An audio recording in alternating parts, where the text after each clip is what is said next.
ప్రపంచంలోనే అతిపెద్ద social media company boss అయినటువంటి జుకర్బర్గ్ మన ప్రధాని నరేంద్ర మోదీ గారికి క్షమాపణలు ఎందుకు చెప్పవలసి వచ్చిందో మీకు తెలుసా? ఇటీవల ప్రధాని నరేంద్ర మోదీ గారికి సంబంధించిన ఒక వీడియోను మెటా ప్లాట్ఫామ్ పొరపాటున తొలగించడం జరిగింది. ఇది చాలా వివాదంగా మారి భారత ప్రభుత్వం దీనిపై వివరణ కోరింది.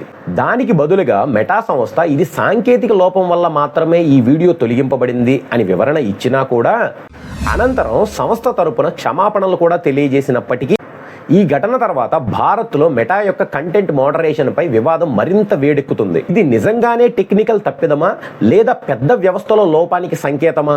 దీనిపై మీ అభిప్రాయాన్ని కామెంట్లో తెలియచేయండి. వీడియో నచ్చితే లైక్ చేయండి. ఇలాంటి ఇంట్రెస్టింగ్ అప్డేట్స్ కోసం చేతిలో మొబైల్ ఫోన్ ఉన్న ప్రతి సామాన్యుడికి ప్రపంచంలో ఏం జరుగుతుంది, మన దేశంలో ఏం జరుగుతుంది, మన రాష్ట్రంలో ఏం జరుగుతుంది అన్న విషయం ప్రతి ఒక్కళ్ళకి తెలియాలి. అలా తెలియాలంటే ఛానల్ని సబ్స్క్రైబ్ చేసి పెట్టుకోండి.